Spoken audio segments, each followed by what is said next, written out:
On Thanksgiving Day, I arrived at my daughter's house unannounced and saw my grandson shivering outside in the bitterly cold 15 weather, wearing only a thin t-shirt and shorts.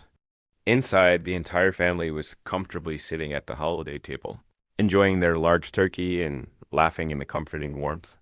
Consumed by their utter betrayal, I violently slammed open the entryway and loudly spoke 6 stern words that instantly made their shocked faces turn completely white. But that was truly only the beginning of the inevitable justice that ultimately changed their dysfunctional lives forever. Before we continue, I urge you to please subscribe to this channel and kindly share in the comments section what local time it happens to be where you currently reside. My phone urgently buzzed against the dashboard. A short text message from my kind neighbor arrived. I spotted police vehicles over at the Hendersons' house once more. Clearly another domestic disturbance. This sight immediately brought to mind all the pressing anxieties concerning you and your family. I stared intently at those upsetting words while my vintage blue Chevrolet idled silently in the driveway. The Hendersons. Martha used to worry constantly about their troubled grandson, too. Back when she was still alive to worry about anything at all.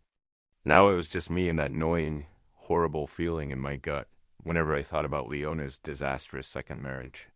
The clock read 2:30 p.m. time for me to go. I shifted the car into reverse and backed out onto Miller Street. Heavy snow had started falling an hour ago.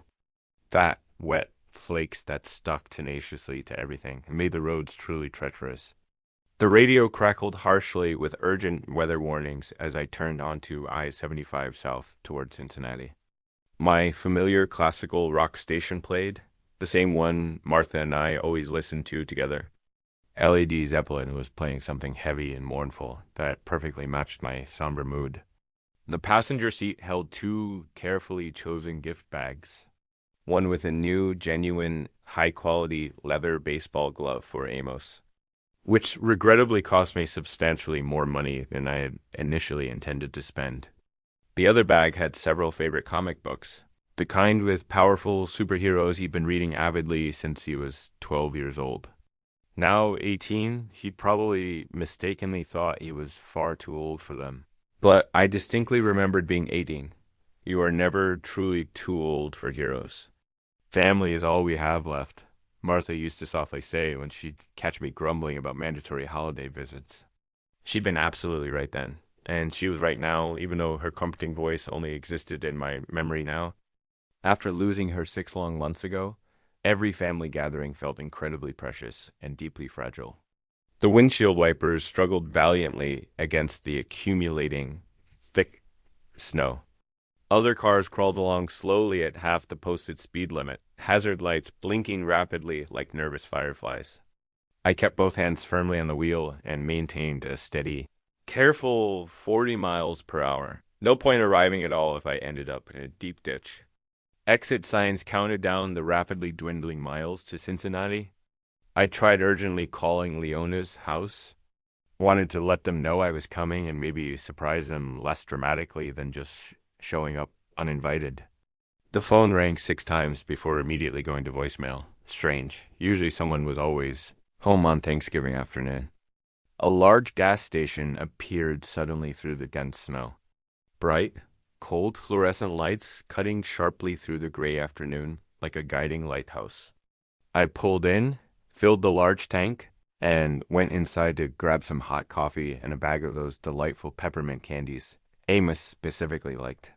The clerk, a young, exhausted guy with tired eyes, shook his head sadly at the worsening weather. "Roads are getting worse by the hour," he said, scanning my items. "You driving far?" "Just to Cincinnati for a big family dinner." "Be careful out there." Saw 3 major accidents already today. Back in the truck, I checked the time once again. 3:05 p.m. The drive usually quickly took 45 minutes. But today it would clearly be closer to an hour. I thought about Amos probably diligently helping his mother in the kitchen, maybe lazily watching football with Wilbur.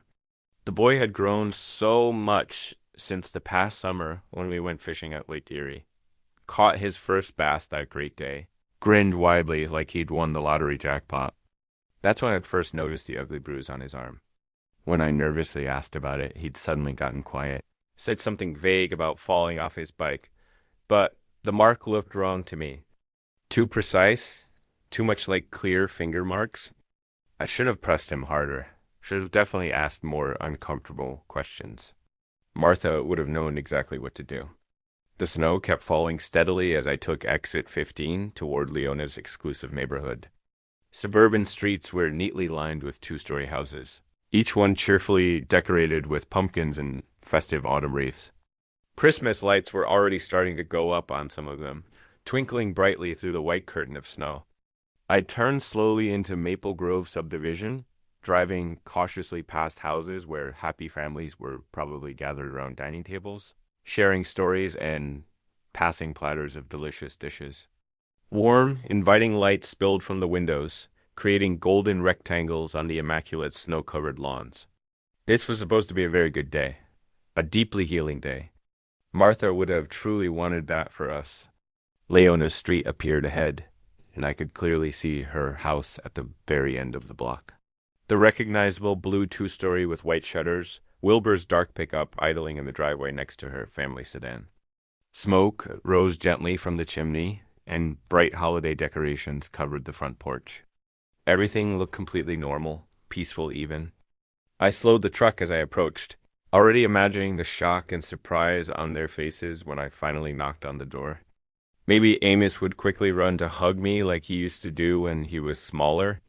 Maybe this Thanksgiving would genuinely be the start of healing our broken family, the specific way Martha always earnestly dreamed it could be.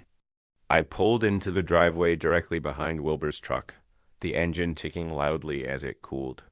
Through the falling snow, I could see holiday lights twinkling around the front door and hear faint, cheerful music from inside the house.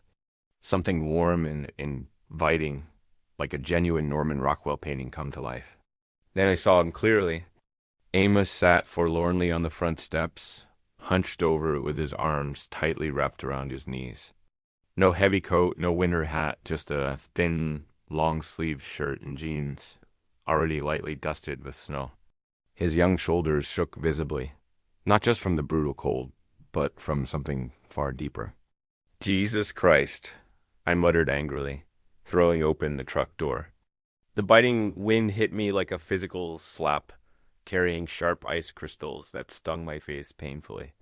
In the few short seconds it took me to urgently reach him, I could see his pale lips had turned blue, and his hands were pressed tight against his body, desperately trying to conserve warmth. Amos, I loudly called out, breaking into a frantic run across the slippery driveway. What in God's name are you doing out here? He looked up slowly, and the immediate relief in his eyes nearly broke my heart into pieces. His face was starkly pale, almost gray, with severe red patches on his cheeks where the cold had bitten deepest. Grandpa? His voice came out as barely a feeble whisper, his teeth chattering so hard he could barely form the words. I can't. I was already quickly pulling off my heavy winter coat, wrapping it securely around his shaking shoulders, before he could finish the heartbreaking sentence. The poor boy was ice cold, his whole body trembling violently like a leaf caught in a hurricane. What do you mean you can't? Can't what? I gently helped him stand up, instantly steadying him when his weak legs nearly buckled. How long have you been sitting out here? I'm not allowed. He pulled my coat tighter around himself, and I could clearly feel him shaking through the thick fabric. I'm not allowed to go in the house. The awful words hit me like a physical blow to the stomach. Behind us, through the brightly lit windows, I could distinctly hear laughter and the loud sound of a television. The warm, deceptive glow of a family celebration while my beloved grandson sat freezing on the front steps like some kind of despicable punishment. What do you mean? Not allowed. My voice came out sharper than I intended, but sheer anger was quickly building in my chest like a roaring fire. This is your home. Amos flinched visibly at my harsh tone, and I immediately softened it. The last thing he desperately needed was another adult yelling at him. Please don't make it worse for me, he tearfully whispered, glancing nervously at the front door. Please, Grandpa, if Wilbur hears you ... I looked intently at the house. Really looked at it closely. The festive decorations, the warm lights, the comforting sounds of celebration. Then I looked at my beloved grandson, blue-lipped and shivering uncontrollably in clothes that wouldn't keep him comfortably warm in. 50 weather, let alone this near-freezing nightmare. How long, Amos? I kept my voice gentle but undeniably firm. How long have you been out here? He wouldn't meet my direct eyes. Since this morning. This morning? I quickly checked my watch. 2:45? Son, it's below freezing out here. You could get severe frostbite. You could. I stopped myself abruptly before I scared him worse than he already was. I tried the solid front door handle. Locked. Of course, it was definitely locked. They locked him out of his very own home on Thanksgiving Day, and left him to freeze while they happily enjoyed their holiday dinner. We need to get you warm, I said, quickly guiding him toward my waiting truck. Come on, let's get you in the cab, where there's maximum heat. But even as I moved quickly to protect him, my mind was working, carefully cataloging details. The way he'd suddenly flinched when I raised my voice, the faint bruises I'd first noticed during our fishing trip, the careful way he moved like someone who'd learned to make himself small and totally invisible. This wasn't the first time this abuse had happened. This was clearly a disturbing pattern. Amos, I said as I helped him into the passenger seat and quickly turned the heat to maximum setting. I need you to tell me exactly what horrific event today. I cranked the heat to full blast and wrapped another heavy blanket from my emergency kit securely around Amos' shoulders. His small hands were so numb he couldn't grip anything properly, so I held them gently between mine, trying to rub warmth back into his icy fingers. Talk to me, son, I said, keeping my voice steady despite the surging rage building in my chest. What happened this morning? He stared down at his hands, still uncontrollably shaking. I was helping Mom with the main turkey. She asked me to quickly check on it while she took a shower. His voice was small, filled with shame. I forgot to turn off the oven timer when I took it out to baste it. You forgot a timer? The turkey got a little burnt on top. Not completely ruined, just darker than usual. He finally looked at me directly, and I could see the deep fear in his eyes. Wilbur came in and saw it, and he lost it. I felt my jaw clench hard. Lost it how? Started immediately yelling about how I'd totally ruined the whole holiday. Said the guests would think Mom couldn't cook. That I was an utter embarrassment to the entire family. Amos pulled the heavy blanket tighter. Then he said I needed to think seriously about my actions and that I couldn't come back inside until I'd learned some responsibility. And your mother? The question came out harder than I intended. Amos looked quickly away. She tried to say something helpful at first, but Wilbur told her abruptly to stay out of it. Said this was strictly between him and me. He swallowed hard. She didn't say anything after that. I checked my watch again. 3:20. Amos, what time did this happen? Around 11 this morning. 4.5 hours. 4.5 grueling hours in weather that could genuinely kill someone over a slightly burnt turkey that probably tasted just fine. I had to take several extremely deep breaths before I could speak without intensely shouting. Has this happened before? The question hung heavily in the air between us. I could see him wrestling internally with whether to tell me the complete truth, probably weighing the severe consequences of honesty against the immense relief of finally having someone to tell. Sometimes, he whispered, when I mess up. Last month, he made me stand in the garage all night long because I forgot to quickly take out the trash. And once he locked me in the dark basement for 2 whole days because I accidentally broke one of his precious beer bottles. Each word felt like a sharp punch to my gut. I looked at my grandson, this smart, undeniably kind boy who'd never deliberately hurt anyone in his life, and saw the careful way he held himself, like someone who'd learned that taking up too much physical space could be dangerous. Your mother knows about this. She says Wilbur's just trying to teach me basic discipline, that I need to be more responsible. His voice cracked painfully. Maybe she's right. Maybe I'm just ... Don't. I turned in the seat to fully face him. Don't you dare blame yourself for this. What that vicious man is doing to you isn't discipline. It's blatant, systematic abuse, and it's going to stop today. Amos' eyes went wide with sheer panic. No, Grandpa, please. If you make a massive scene, he'll just take it out on me later. He always does. The silence in the truck felt heavier than the snow falling outside, a silence born of pain and unspoken truth. I could still see the house through the windshield, still glowing warm and invitingly, still full of laughter and cheerful holiday music. Inside, my daughter was casually serving dinner to guests while her husband's stepson sat, literally freezing in a truck, too terrified to ask for basic human decency.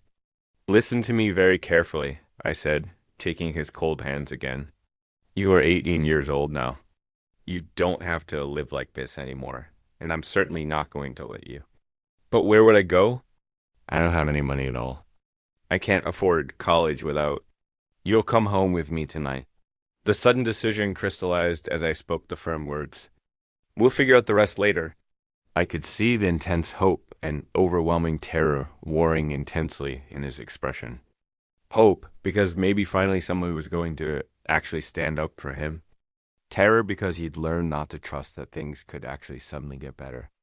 He won't let me leave, Amos said quietly. He'll call the police immediately. Say I stole something important. Or that you're kidnapping me.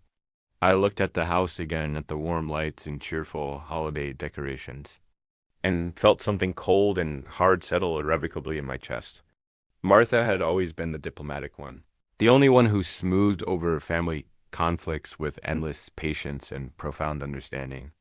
But Martha wasn't here anymore, and diplomacy hadn't protected my beloved grandson from 4 grueling hours in near-freezing weather.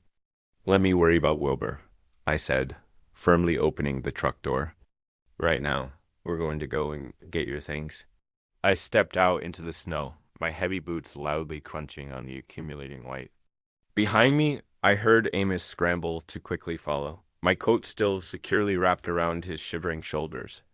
The front door was still completely locked, but I had no intention of knocking politely. I held Amos closer, but my hands weren't just violently shaking from the bitter cold anymore. They were shaking fiercely with the kind of intense rage that builds slowly, then hits like an inevitable freight train when you finally see the whole devastating picture. Why didn't you tell me it was this bad? I asked, studying his face more carefully. Now that I was really looking, I could clearly see faint bruises along his jawline, partially hidden by the shadows and cold reddened skin. I tried to hint, he whispered, pulling my coat even tighter. But you always talk to Mom, and she. The memory hit me like a physical slap. Just last month when Amos had called while I was fixing dinner. His voice small and uncertain. Grandpa, Wilbur says I can't eat dinner with him anymore. He says I have to earn my way back to the table. I had foolishly laughed it off. Thought it was just typical teenage drama. Called Leona the very next day, and she'd brushed it aside with that practiced weary ease she'd developed since marrying Wilbur. Dad, you're totally overreacting. It's just normal family discipline. Amos exaggerates everything. You know how teenagers are? Another memory surfaced. A quick summer phone call. Amos sounding completely exhausted. Mom, Wilbur yelled at me again about leaving dishes in the sink. He made me wash every single dish in the house twice. When I'd asked Leona about it later, she'd sighed that martyred sigh. He's just being overly dramatic. Wilbur's trying to teach him responsibility. How long has he been treating you like this? I asked, though a painful part of me already knew the inevitable answer would completely destroy me. Since Mom married him 3 years ago. Alma's voice was barely audible. It started small, making me redo chores if they weren't absolutely perfect. Then it steadily got worse. I remembered the fishing trip this past summer, how Amos had seemed strangely reluctant to go home. Kept anxiously asking if we could stay another day. When I pressed him hard about it, he just shrugged vaguely and said he truly liked being on the lake. But now I could see it all entirely differently. The way he'd grown utterly quiet when I mentioned driving him back. The distinct shadow that crossed his face when he talked about school starting. The basement incident, I said. The terrible pieces clicking together now. You mentioned sleeping in the garage. How many times? More than I want to count, Grandpa. He was looking down at his hands now, and I could clearly see the deep shame he carried. Last winter, he actually locked me out for forgetting to shovel the driveway. I slept in your truck when you visited for Christmas Eve. My truck. He'd slept right in my truck on Christmas Eve while I was inside and enjoying delicious eggnog and mistakenly thinking what a wonderful family holiday we were genuinely having.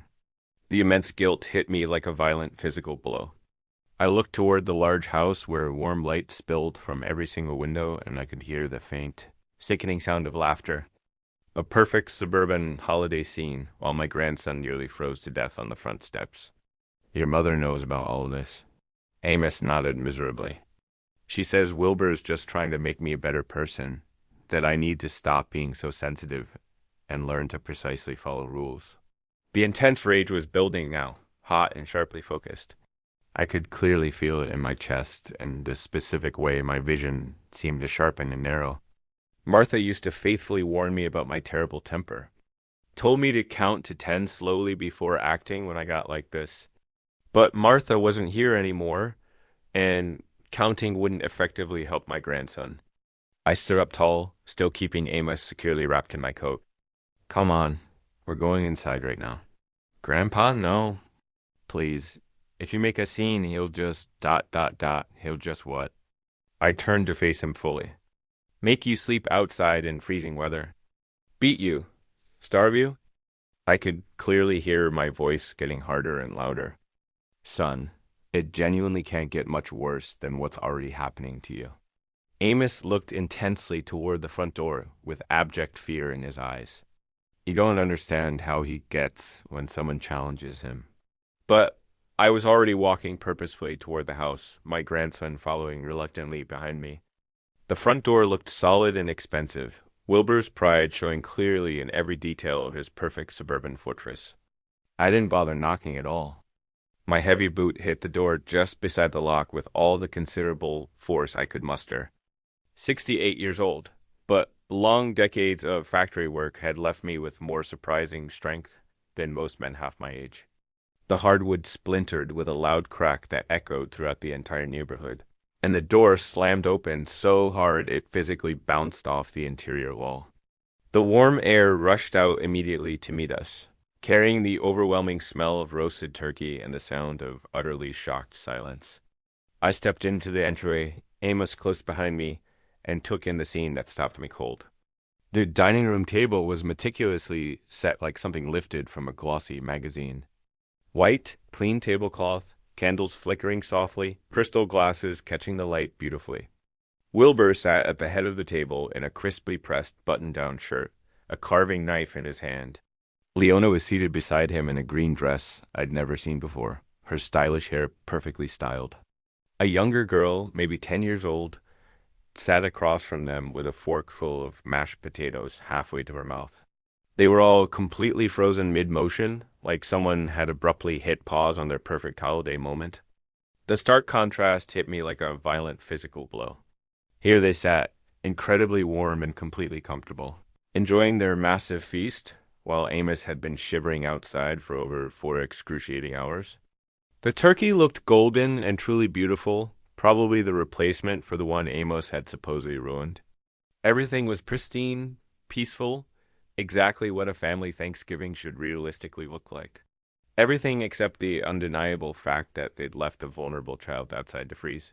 Have you completely lost your minds? My voice boomed powerfully through the entire room, and the little girl instantly dropped her fork with a loud clatter. Leona's face went white as paper, and the serving spoon in her hand hit the table, instantly sending gravy spattering across the white cloth. Dad? Leona's voice came out as a shocked squeak. What are you doing here? How did you...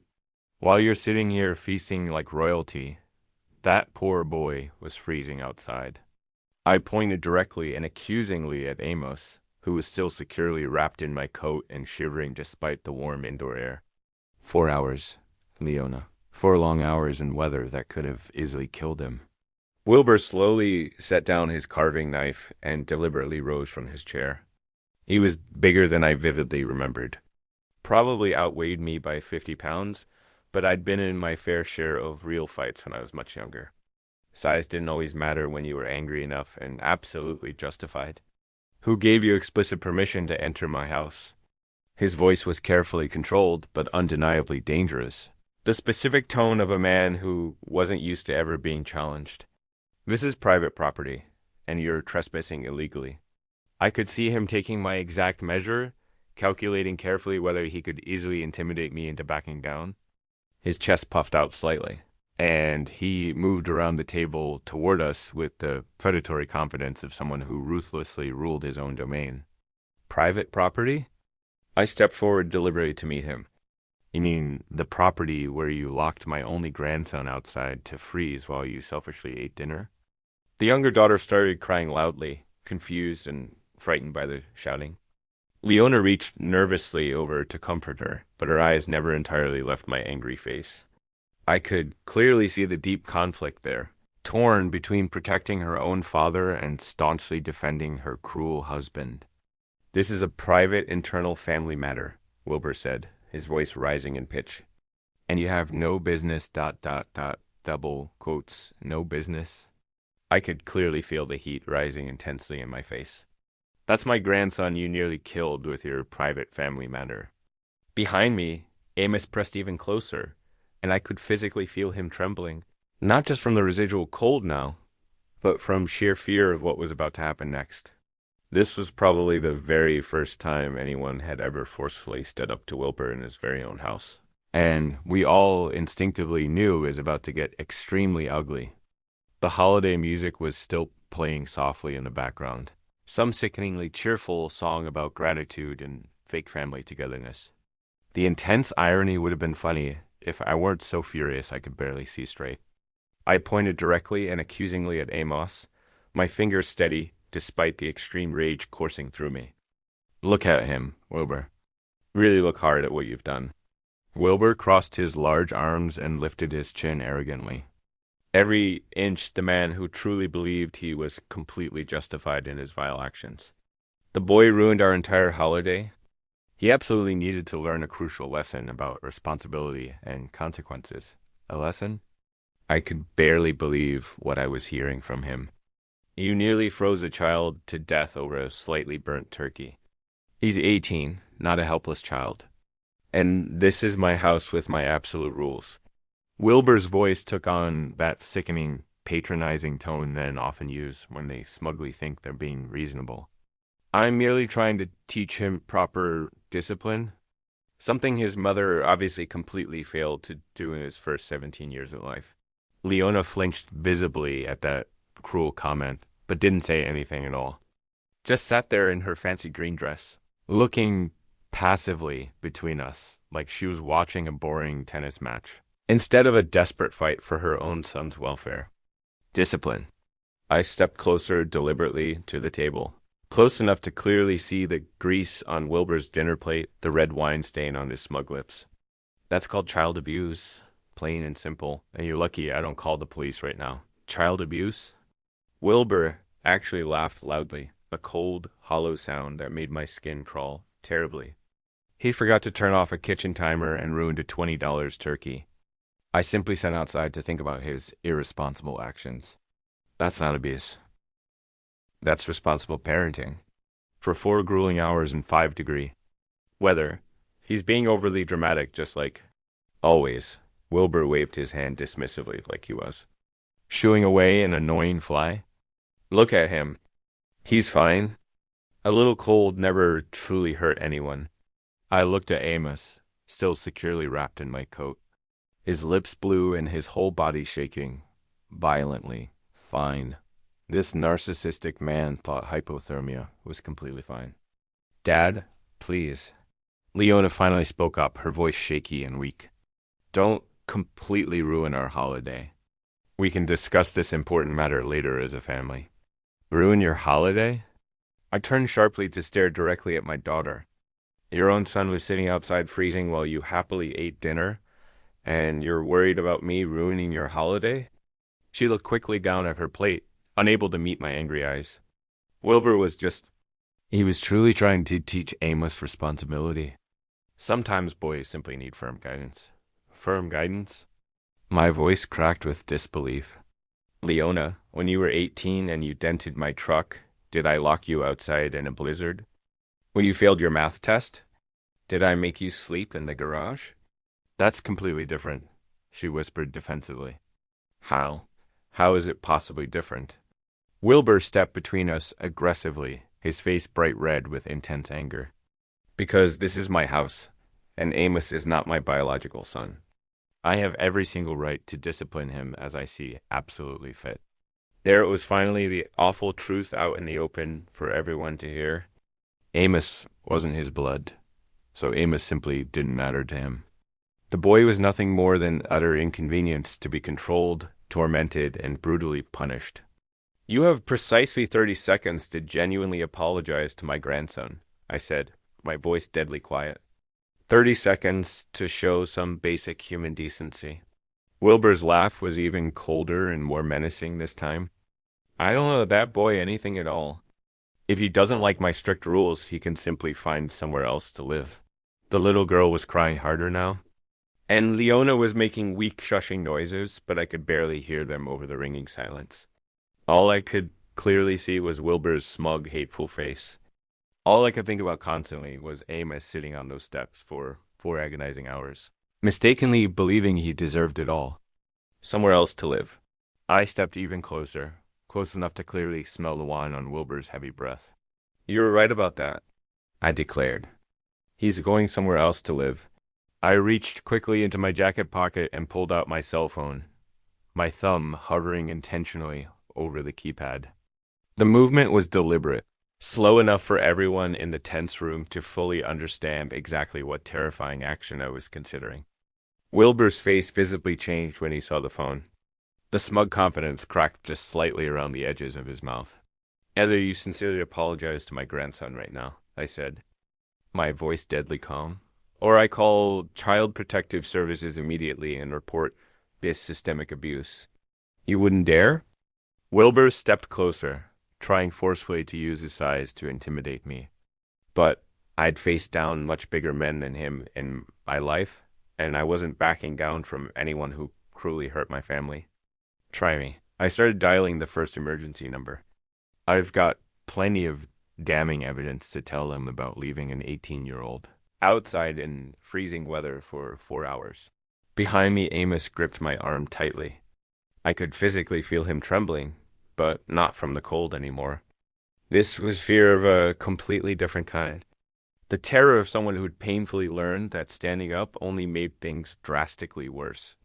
Dad, please. Leona finally moved, stepping desperately between us with her hands raised like she was trying to stop a violent bar fight. Don't destroy our entire family over this one incident. I'm not destroying anything. I kept my eyes locked fiercely on Wilbur. He did that when he decided to brutally abuse my grandson. Abuse? Wilbur's harsh laugh was bitter and sharp. I was merely teaching him responsibility, something his weak mother never bothered to properly do. Leona flinched like he'd brutally slapped her, but she didn't defend herself at all. Just stood there taking the verbal abuse the specific way she probably always did. Get out of my house, old man. Wilbur continued yelling, his voice steadily rising. You have absolutely no authority here. Amos is my responsibility now. Your responsibility. I looked around the perfect dining room, the crystal glasses, the fine china, the gaudy holiday centerpiece, then looked back at my grandson's bruised, pale face. Is this how you handle responsibility? Locking vulnerable children outside to freeze? The younger daughter was crying harder now, confused and thoroughly frightened by the shouting. Leona moved to comfort her, but kept anxiously glancing between me and Wilbur like she was watching a tennis match where someone might imminently die. He's not a child. He's 18, Wilbur said, straightening his broad shoulders. And in my house, adults who clearly can't follow simple instructions face adult consequences. Adult consequences for forgetting to turn off a timer. Adult consequences for being careless and destructive. For ruining our important holiday and embarrassing the family in front of our esteemed guests. Wilbur gestured widely. toward the empty chairs where other family members had obviously been sitting before I violently arrived. Everyone had to leave because of the massive scene he caused. I looked at those empty, cold chairs and felt another piece of the terrible puzzle click firmly into place. They'd had guests. Other people had been sitting here eating dinner and socializing while Amos sat outside freezing. And none of them had questioned it at all. None of them had said a single word. "Grandpa, let's just quietly go," Amos whispered behind me. "Please, I sincerely don't want to cause any more serious problems." The deep defeat in his broken voice broke something inside me. This boy, this smart, kind young man, had been beaten down so thoroughly that he actually thought he was the problem, that he was the one causing trouble by simply asking for basic human decency. "You're not causing problems, son," I said loud enough for everyone in the room to clearly hear. "You never were." I turned back to face Wilbur squarely, my decision crystallizing quickly like ice in my veins.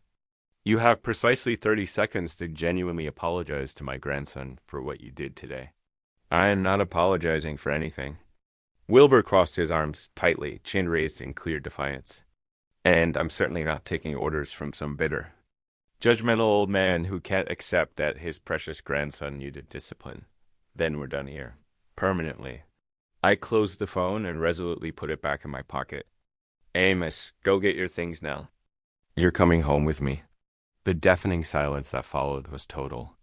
Even the little girl stopped crying for a brief moment. "You can't just forcefully take him," Leona said, her voice barely a whisper. "Watch me." I placed my hand firmly on Amos' shoulder, gently guiding him away from the dining room table and toward the main stairs. "Go pack whatever you desperately need. We're leaving immediately." "Dad, you absolutely can't do this." Leona followed us anxiously, her voice rising with panic. "You can't just walk into our house and take my son." "I can, and I am doing it." I kept walking, resolutely staying between Amos and the rest of the family. "Unless you'd much prefer I call the authorities myself and let them sort it out legally." Amos led the way up the narrow, creaking staircase to the second floor, his steps quick and uncertain. I could clearly hear Wilbur behind us, his heavy footsteps pounding on the hardwood, but I didn't bother to turn around. "This is kidnapping," Wilbur loudly called out. "I'll have you arrested immediately for kidnapping." Good luck explaining honestly to the police why my grandson was sitting outside in 5-degree weather for 4 hours. I reached the top of the stairs and quickly followed Amos down a short, dim hallway to a small room at the back of the large house. The room was barely large enough for a twin bed and a small worn dresser, no heat vent that I could clearly see, and the single window faced north, letting in the coldest air. It looked much more like a storage room than a comfortable bedroom, and it was clearly the worst room in the entire house. "This is where you sleep?" I asked, taking in the sparse furnishings and bare walls. Amos nodded silently, already pulling clothes from the dresser and stuffing them haphazardly into a duffel bag. "Wilbur says the basement room is reserved for guests, and the other upstairs room is for my sister." I noticed he didn't call her our sister, just my sister. Even in his very own home, he was clearly treated as an outsider. "Take everything that genuinely matters to you," I said, resolutely standing guard at the doorway while he frantically packed. "We're not coming back for anything at all. Amos, think seriously about what you're doing." Leona appeared quickly in the doorway, her face streaked with fresh tears. "This is your home, your family?" "Some family," Amos muttered darkly, folding a Dayton University sweatshirt into his bag. "Real families don't lock each other outside to freeze. Wilbur was just trying to teach you responsibility by giving me hypothermia." Amos looked up at his mother, and I could clearly see 3 years of intense hurt and disappointment in his young eyes.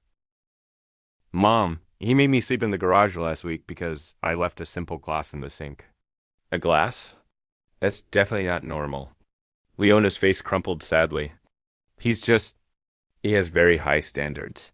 He genuinely wants you to be better." "He wants me gone," Amos said, quietly and firmly, zipping up his bag. "And you know it deep down." We made our way back downstairs, Wilbur waiting ominously at the bottom like a furious bouncer. You leave my house now, boy, and you don't come back ever again. Fine by me, Amos said, and I heard real strength in his voice for the very first time all day. The front door was still hanging wide open from when I'd kicked it in. Cold, frigid air pouring into the house and making the festive holiday decorations flutter, sadly like dying leaves. I could clearly see my truck in the driveway, engine still running, exhaust visible clearly in the frigid air. Leona called out tearfully as we reached the damaged door. Please don't do this. I love you. He stopped, turned back to look at his mother one last time. If you truly loved me, Mom, you wouldn't have let this happen for so long. We walked quickly to my truck in silence, our breath visible in the cold, freezing air. I threw his bag in the truck bed and quickly helped him into the warm passenger seat, then walked around to the driver's side. Through the front window of the house, I could clearly see the family still standing in the entryway. Leona crying profusely, Wilbur, bright red-faced with intense rage, the little girl peeking nervously around the corner. You ready to go? I asked, putting the truck into reverse. I've been ready for 3 years, Grandpa, Amos said, pulling my coat tighter around his shoulders. I backed out of the driveway and onto the street, past the other cheerfully decorated houses where normal. Loving families were probably just finishing their peaceful Thanksgiving dinners. The radio was still playing classic rock music. The heater was working perfectly now. And for the very first time since I'd arrived, Amos looked like he could actually deeply breathe. Thank you, Grandpa, he said quietly as we turned onto the main road toward the highway. I truly can't believe you came for me. I should have come sooner, I said honestly, meaning every single word. I should have clearly seen what was happening to you. I tried to tell you, but I just didn't know exactly how. We drove in comfortable, profound silence for a few minutes, the familiar heavy weight of family responsibility settling securely around my shoulders like Martha's favorite quilt. This boy desperately needed protection, needed a safe place to fully heal and finally grow into the confident man he was meant to become. Tell me about college, I said as we merged smoothly onto I-75 North. What are you seriously studying? Engineering. His voice got stronger and clearer when he proudly talked about school. Mechanical engineering like you used to do at the factory. Like grandfather? Like grandson? I smiled warmly, thinking about Martha and how incredibly proud she would have been of him. We'll figure out the tuition. Don't you worry about that at all. Grandpa, I truly don't want to be a burden on you. Son, you're not a burden to anyone. You're family, and family takes care of each other without question. My driveway looks smaller than usual, with both trucks comfortably parked side by side. But the house itself seemed to glow warmly with welcome as we approached it. I'd left the porch light on out of old habit, and now I was deeply grateful for that small beacon cutting clearly through the winter darkness. Home, sweet home, I said, quickly helping Amos carry his duffel bag to the front door. The key turned easily in the lock, and warm air rushed out immediately to greet us as we stepped inside. The house smelled wonderfully, like fresh coffee and the lingering scent of Martha's lavender sachets.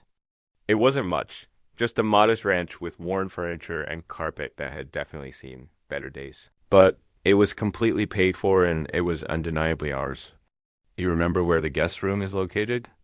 I asked, quickly flipping on lights as we moved through the living room. Yeah, down the hall next to your room. Amos looked around with obvious, deep relief. It's so wonderfully warm in here. Thermostat set to 72 degrees year-round. Your grandmother always wisely said life was simply too short to be cold in your own house. I showed him to the guest room and helped him get comfortably settled. There are extra thick blankets in the closet if you need them. The room was simple but incredibly comfortable.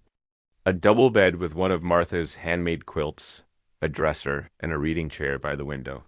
Photos of past family gatherings lined the walls, including several of Amos at various younger ages.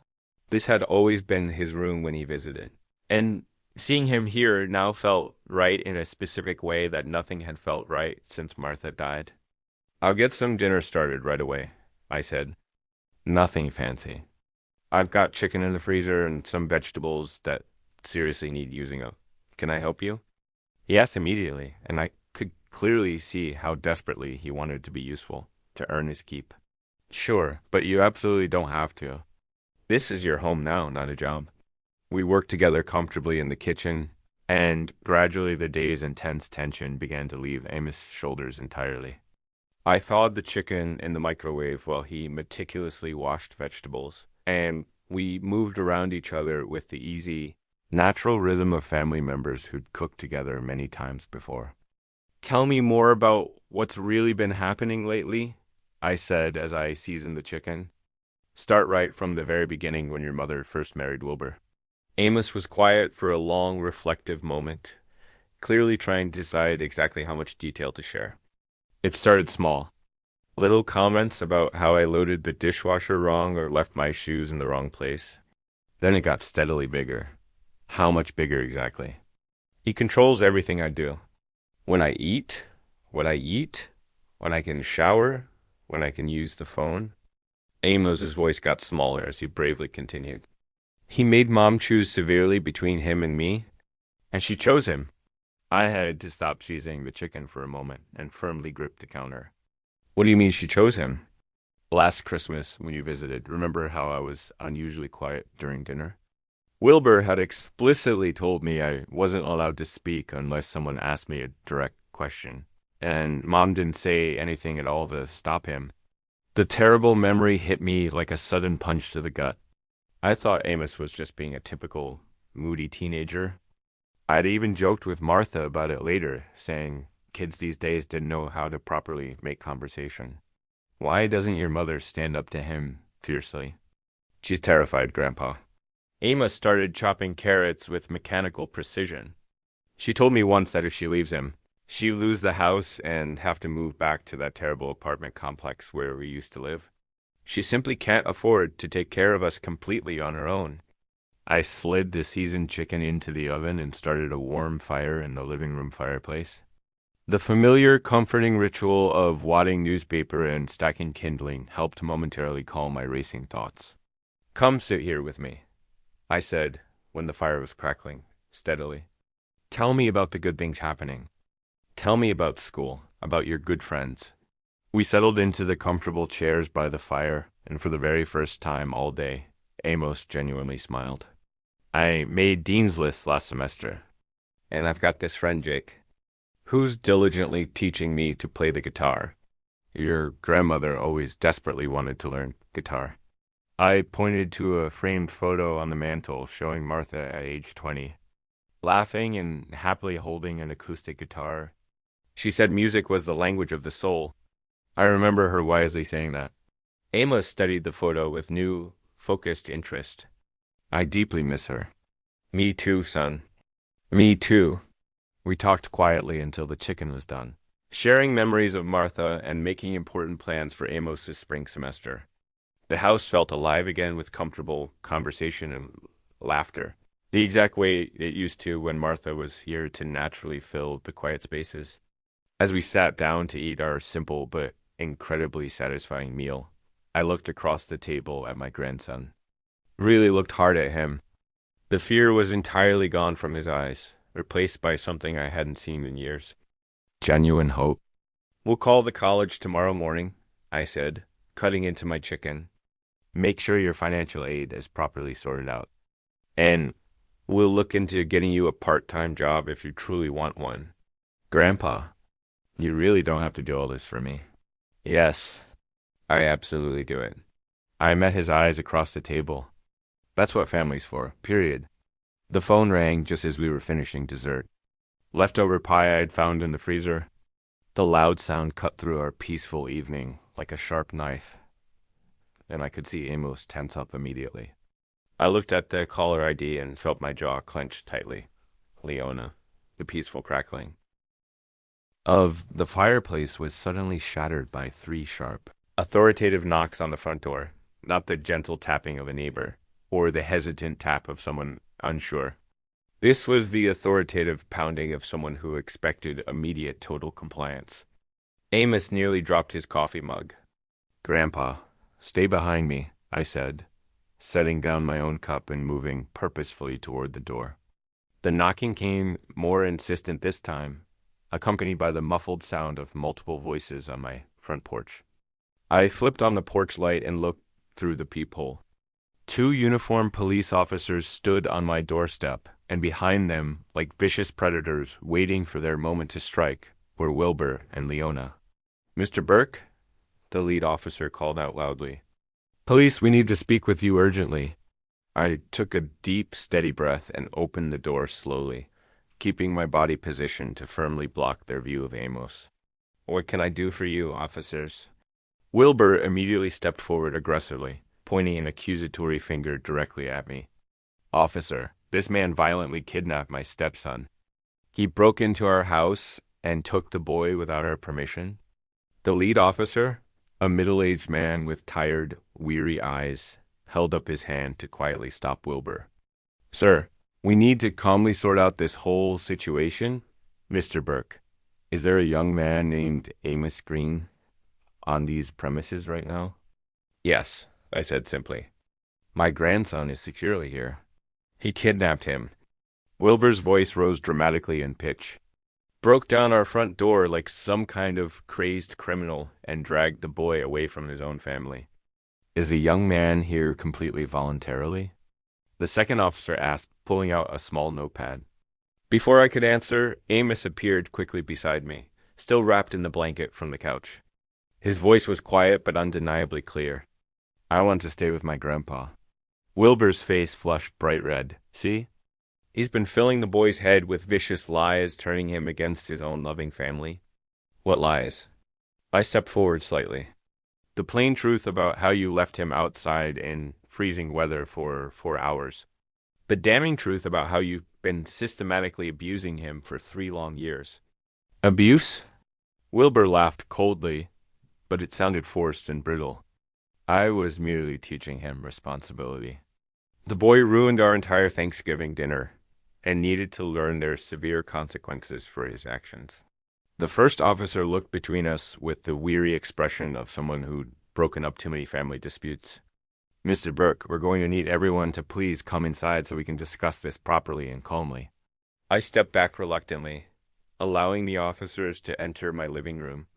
Wilbur followed immediately, Leona trailing sadly behind him with her eyes fixed nervously on the floor.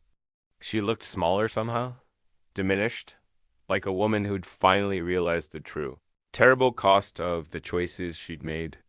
"Now then," the officer said, taking out his notepad, "let's start right from the beginning. Mr. Green, you claim this man kidnapped your stepson?" "Absolutely."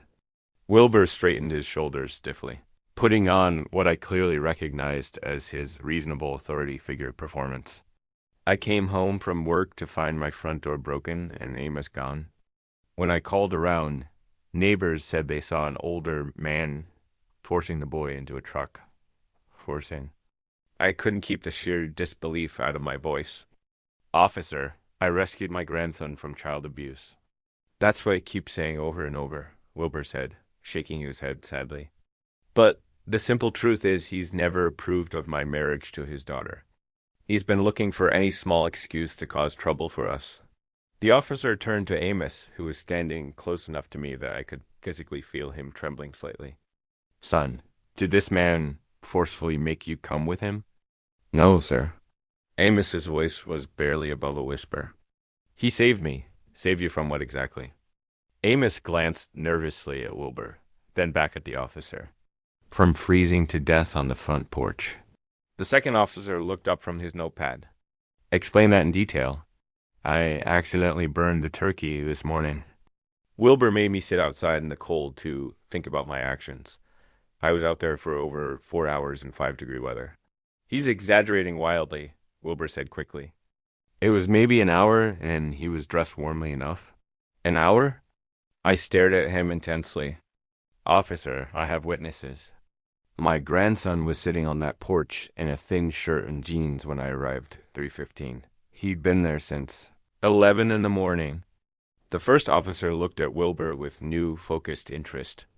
"Sir, is it true you made the young man sit outside as punishment?" "Briefly, yes," Wilbur admitted. But he's making it sound much worse than it actually was, in freezing weather for several hours. Wilbur's confident facade began to visibly crack slightly. Look, sometimes teenagers urgently need firm discipline.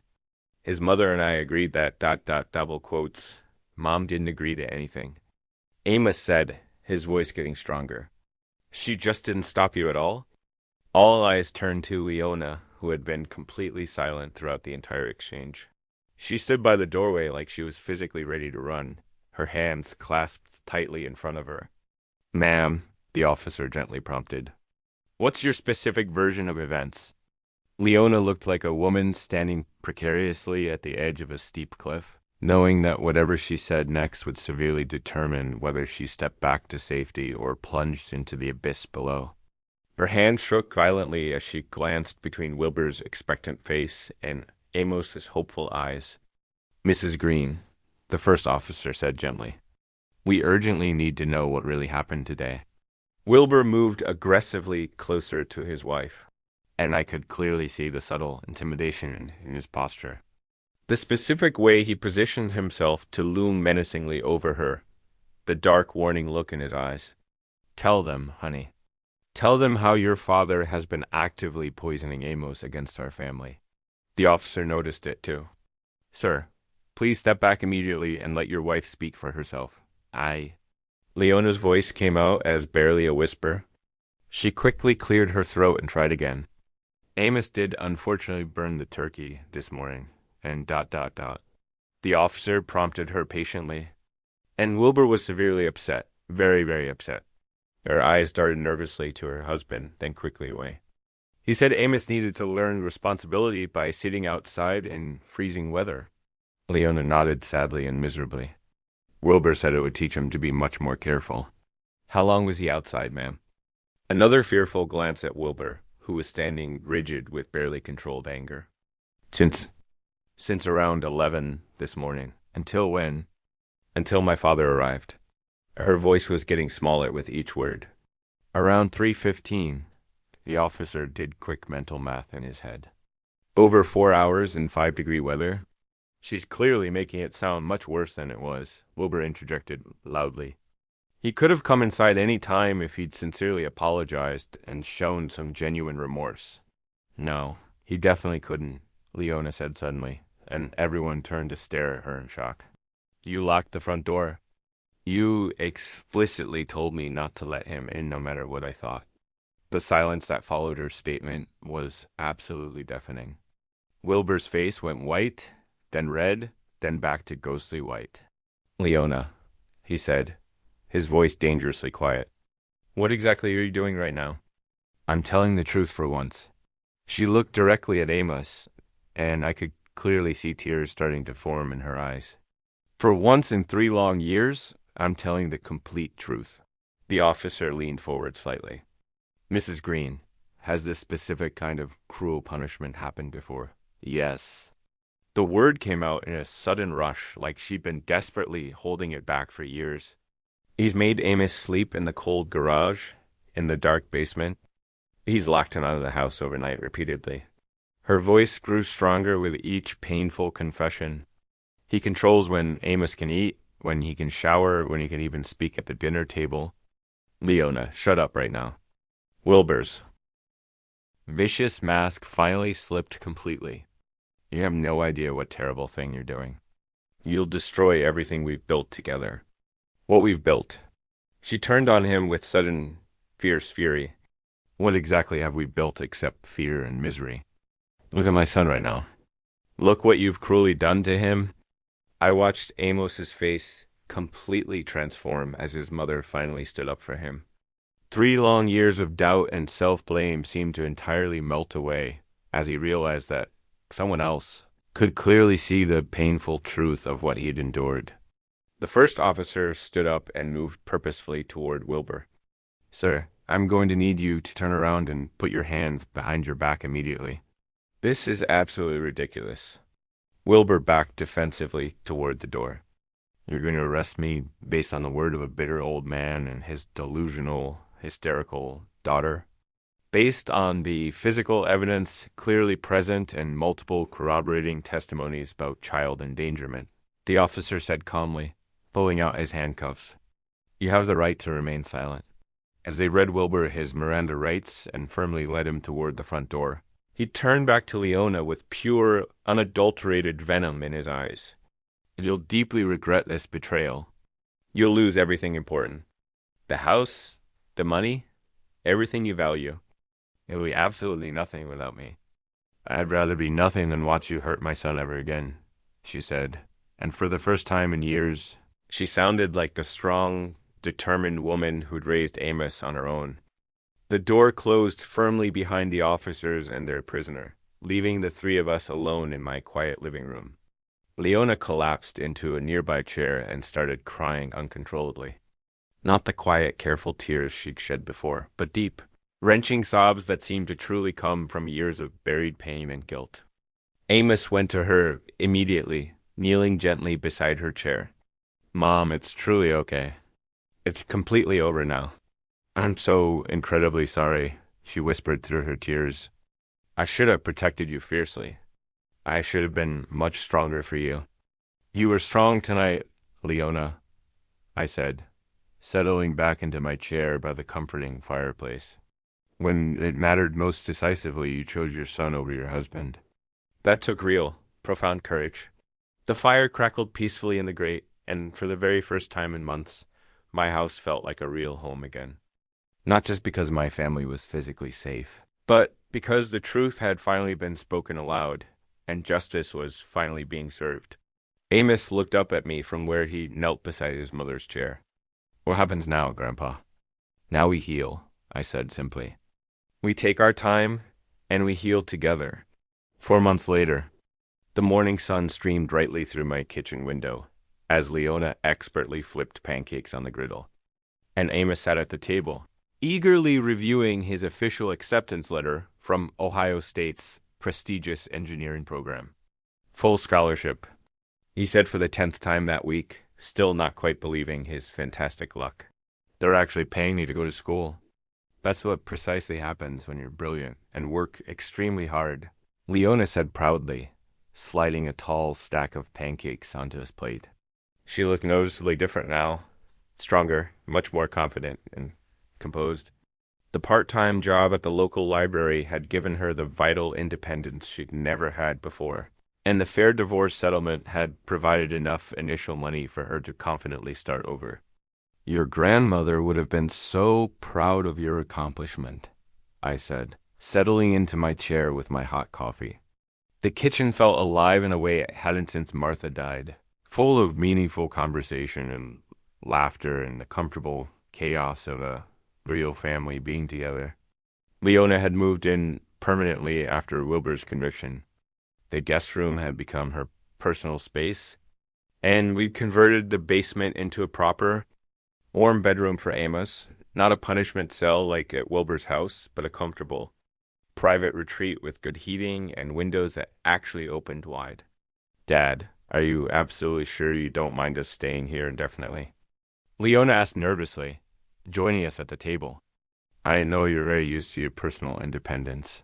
Independence is seriously overrated, I said, meaning every word sincerely. Family is what truly matters. Besides, who else is going to make sure Amos doesn't accidentally burn down the kitchen when he tries to cook for us? That was only one time, Dad. Amos protested, laughing happily, and the fire was very small. The phone rang just as we were finishing our delicious breakfast. The sound cut through our peaceful morning like a sudden alarm, and I could see Amos tense up immediately. I looked at the caller ID and felt my jaw clench. Leona. The peaceful crackling of the fireplace was suddenly shattered by 3 sharp knocks on the front door, not the gentle rapping of a neighbor or the hesitant tap of someone unsure. This was the authoritative pounding of someone who expected immediate compliance.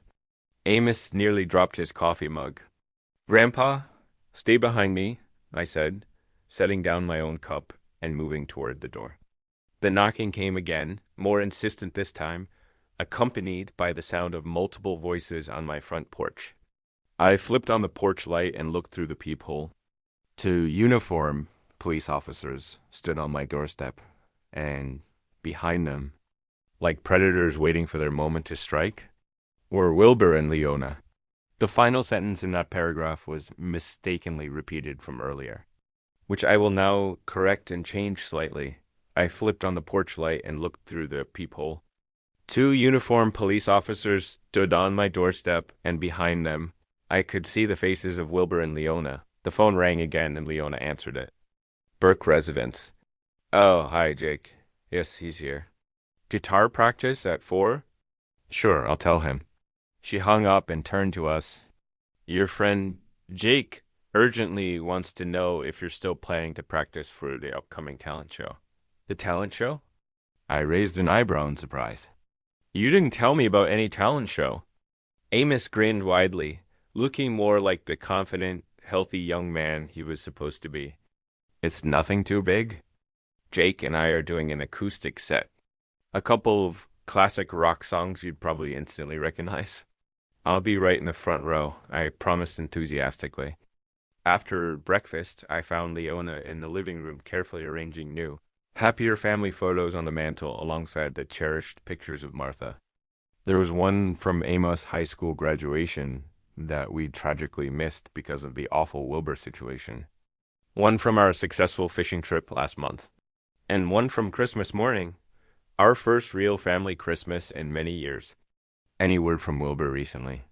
I asked quietly, though I wasn't entirely sure I truly wanted to know. His lawyer called yesterday. The required anger management therapy is going well apparently, but he completely lost his job at the local supermarket. She shrugged indifferently, not looking particularly sympathetic at all. He's moving back to Cleveland to live with his estranged sister. Good. The farther away from us, the better I feel. I feel sorry for him sometimes, I must admit, she admitted softly. But then I instantly remember what he cruelly did to Amos. And the feeling passes pretty quickly. That very afternoon, while Amos was at guitar practice, Leona and I diligently worked in the garden, preparing the rich soil for Martha's beloved vegetable patch. Spring was definitely coming early this year, and there was something truly hopeful about planting new seeds and planning for future growth. Dad, Leona said thoughtfully, pulling weeds with focused determination. I urgently need to thank you again for what you did that Thanksgiving Day. If you hadn't come, then ... You don't need to thank me continually, I said, turning over a stubborn clump of earth. I was just doing what any loving grandfather would do to protect his own. No, you certainly weren't. You risked everything you had to save him. You could have been seriously arrested, charged with kidnapping. But I wasn't arrested. The truth has a special way of winning out in the end, finally. She smiled genuinely, wiping the dirt from her hands. Martha used to always say that. She was a smart, wise woman, much smarter than me anyway. That evening, we comfortably settled into our new routine. Dinner together, followed by whatever boring game show or movie happened to be on the old television.